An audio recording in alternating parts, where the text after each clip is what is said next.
अरे तो गाइज यार सुनो, आप लोगों को मैंने बोला था ना कि मंडे को तो वैसे छुट्टी रहती है, ठीक है। और मंडे को एपिसोड नहीं आया है तो उसके पीछे भी एक कारण है कि कहीं गया हुआ था, तो इसी वजह से ठीक है। और कमेंट देना तो बंद कर दो, ठीक है, क्योंकि क्या बोलते हैं मेंबर्स के एपिसोड भी उसी वजह से नहीं आ पाए और फ्री एपिसोड भी। और अगर आप लोग मेंबरशिप लेना चाहते हैं तो आप ले सकते हैं, ठीक है। अगर आप लोग सपोर्ट करना चाहते हैं तो उसी के अंदर लेना, क्योंकि एपिसोड के ऊपर अगर आप बोलते हो ना कि भाई एपिसोड ऐसे हैं वैसे हैं, तो फ्री मत लो।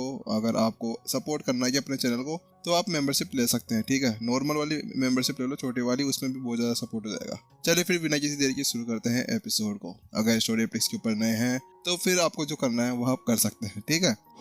अगले पल यहाँ पर जो कोडेक्स अभी यहाँ पर प्रत्युषा के हाथ के अंदर पड़ा हुआ था, वह अचानक से यहाँ पर गायब हो जाता है। बात कुछ ऐसी थी कि उसने उसको पूरी तरह से आत्मसात कर चुका था। तो उसके साथ में अचानक से यहाँ पर जो फॉर्मेशन लगी हुई थी उसके अंदर दरारें खुलना शुरू हो जाती है। और अगले पल यहाँ पर काली काली दरारें जो देखने से ऐसा लग रही थी कि यहाँ पर पाताल की कोई दरारें खुल गई हो। वास्तव में उस जगह पर है ना, हर एक जगह ऐसा लग रहा था जैसे पूरी की पूरी दुनिया यहाँ पर फटने के कगार पर पहुंच चुकी हो। ऐसा लग रहा था जैसे किसी ने कांच को तोड़ दिया हो और कांच के अंदर से अब यहाँ पर काला अंधेरा नीचे की तरफ बढ़ता हुआ आ रहा हो। और उसी के साथ में अचानक से यहाँ पर अब उसके अंदर से इतना खतरनाक वैक्यूम बनना शुरू हो गया था जो प्रत्युषा को अपनी तरफ खींचता हुआ जा रहा था। उस समय अचानक से प्रत्युषा ने अपना हाथ हिलाया और जल्दी से अपने पास में से एक स्टेज बाहर निकाल लिया, जिस स्टेज को बहुत बार यहाँ पर विपिन ने भी देखा था। जैसे उसने उस स्टेज को बाहर पटका, उसके साथ में प्रत्युषा फिर उसके ऊपर आकर खड़ी हो जाती है। और जो वैक्यूम का बल था वह थोड़ा बहुत उसके ऊपर कम हो गया था और वह अब थोड़ी देर वहां पर शांति से खड़े होने में कामयाब हो पा रही थी। उसके साथ में प्रत्युषा अब कमरे के अंदर चारों तरफ देखने लगती है और अचानक से उसकी निगाहें एक तरफ जाकर गिरती है। विपिन, आप यहाँ पर हैं? उसको देखते ही यहाँ पर प्रत्युषा की आंखें भर आती है, लेकिन यहाँ पर उसको पता नहीं था कि आखिरकार वो यहाँ पर क्या कहे। लेकिन वहीं दूसरी तरफ आप ही परलोकी राक्षस जनजाति के आत्मा भगवान हैं। अचानक से विपिन के मुंह से केवल एक ही शब्द निकलता है, क्योंकि वास्तव में उसने पिछली बार जब यहाँ पर आत्मा भगवान को देखा था ना, तो उस जगह पर उसके अंदर से वही सेम एनर्जी, वही सेम चीजें बाहर निकल रही थी जिसको विपिन ने पहले भी देखा था। तभी तो यहाँ पर विपिन को महसूस हो रहा था जैसे कि यहाँ पर जो आत्मा भगवान है वो इससे आसपास में कहीं पे रिलेटेड है। लेकिन वास्तव में उसने ऐसा कुछ नहीं सोचा था कि यहाँ पर आत्मा भगवान और कोई नहीं थी, उसकी प्रेमिका वह प्रत्युषा ही थी।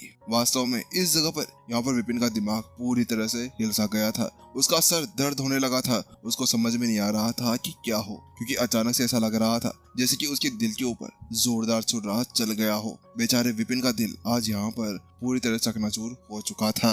विपिन की सांसें वहीं पर ही थम से गई थी। यहाँ पर वो अभी तक भी प्रत्युषा को ऊपर से नीचे तक देखते जा रहा था। प्रत्युषा, आखिरकार तुमने यहाँ पर मेरे साथ में ऐसा क्यों किया? वहाँ पर उस समय विपिन ने पिछली बार भी उससे यही पूछा था। वास्तव में उस जगह पर भी उसको थोड़ा बहुत उसके ऊपर शक था और वह यहाँ पर केवल यही सोच रहा था कि प्रत्युषा बस राक्षस नहीं निकलनी चाहिए, कि राक्षस निकलने के बाद में वह कभी भी कुछ भी नहीं कर सकते थे। अगर प्रत्युषा दार्शनिक स्कूल के अंदर से होती तो कोई बात नहीं थी, अगर जानवरों की तरफ से होती तो भी कोई बात नहीं थी, लेकिन राक्षसों की तरफ से होने के बाद में तो यहाँ पर वह कुछ नहीं कर सकता था। लेकिन उस जगह पर जब यहाँ पर विपिन ने उससे वह शब्द पूछे थे कि यहाँ पर क्या प्रत्युषा आप एक राक्षस हैं, तो उस जगह पर उसने साफ साफ उसको मना कर दिया था। तो उसके साथ में वो पूछता है, क्यों, आखिरकार क्यों आपने मेरे साथ में ऐसा क्यों किया? मैंने यहाँ पर आपसे पहले ही पूछा था कि क्या आप एक अलौकिक राक्षस हैं या नहीं, तो आखिरकार आपने उस वक्त मेरे को क्यों नहीं बताया? अगर आपने उस वक्त मेरे को बताया होता तो क्या पता हम लोग वहीं पर ही अलग हो जाते।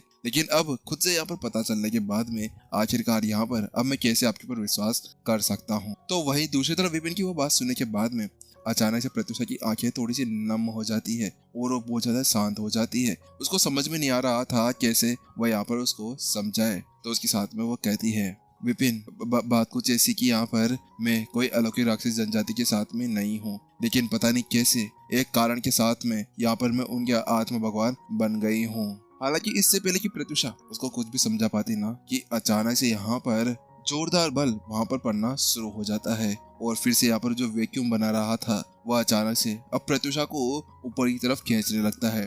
अब तो यहाँ पर वो स्टेज पे कुछ नहीं कर पा रहा था। उसके साथ में यहाँ पर अब पूरा का पूरा प्राचीन मंदिर और उसके साथ में मास्टर चीज का कंटिनेंट भी पूरी तरह से हिलने से लगा था। ऐसा लग रहा था जैसे कि प्रत्युषा अगर यहाँ से नहीं चली गई ना तो उसके बाद में शायद वह सारी दुनिया उसके साथ में अंदर की तरफ खींची जाएगी। इसी साथ में प्रत्युषा कहती है, विपिन मुझे माफ करना कि मैंने आपके साथ में ऐसा किया, लेकिन वास्तव में मैं कोई राक्षस नहीं हूँ और अब मुझे यहाँ से जाना होगा, क्योंकि अगर मैं यहाँ से नहीं गई तो उसके बाद में मेरे साथ साथ में यहाँ पर इस पूरी दुनिया को भी निगल लिया जाएगा। इसी वजह से अलविदा विपिन, अलविदा।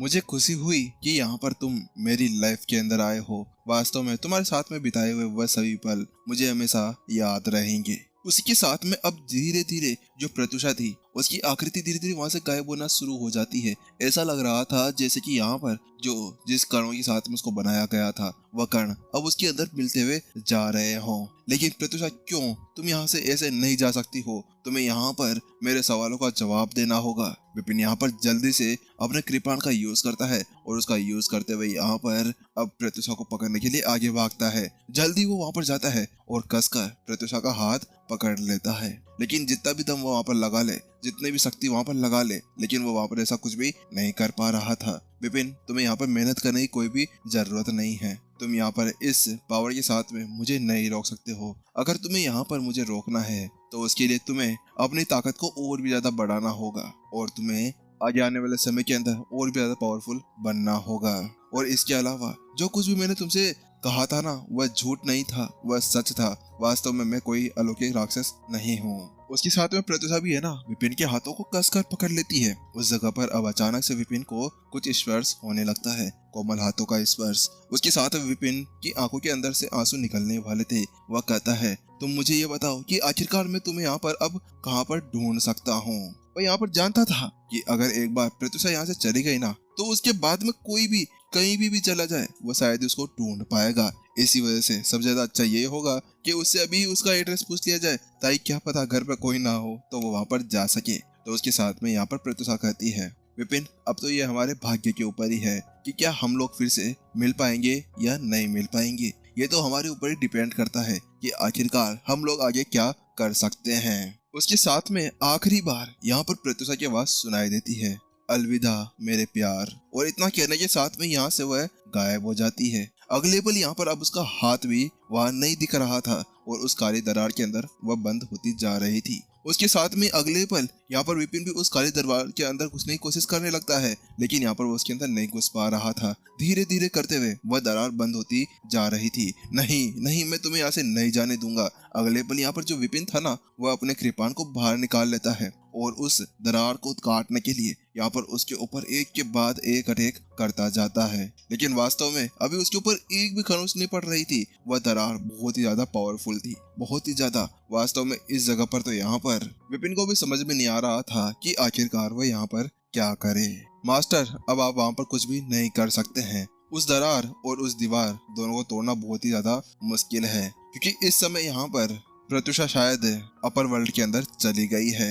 यहाँ पर वह उसको कहता है। भाई उसकी वो बात सुनने के बाद में विपिन थोड़ी देर के लिए सांस लेता है और वह सब जानता था कि यहाँ पर अब वह कुछ नहीं कर सकता था। तो वह अपने आप को शांत करने के बाद में वह उससे पूछता है, क्या अपर वर्ल्ड ये क्या है। तो उसके साथ में यहाँ पर अब भयानक उसको बताता है, मास्टर मुझे जितना याद है ना उसके हिसाब से यहाँ पर एक अपर वर्ल्ड भी है। जिस वर्ल्ड के हम रहते हैं ना वह लोअर वर्ल्ड है और लोअर वर्ल्ड के अंदर नॉर्मल लड़ाकू ही रहते हैं। लेकिन जो अपर वर्ल्ड होता है वह मानो कुछ ऐसा है जैसे कि यहाँ पर भगवानों की दुनिया।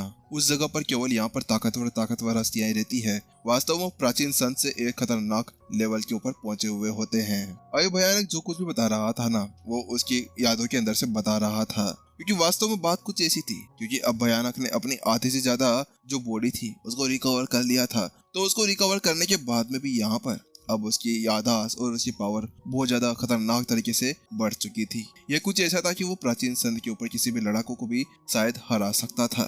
तो उसके साथ में विपिन कहता है, क्या प्राचीन संत से भी ऊपर का एक लेवल होता है। यहाँ पर वह चौंक चुका था। उसको बिल्कुल भी समझ में नहीं आ रहा था कि प्राचीन संत से ऊपर क्या लेवल हो सकता है, क्योंकि उसने तो आज तक केवल प्राचीन संत के बारे में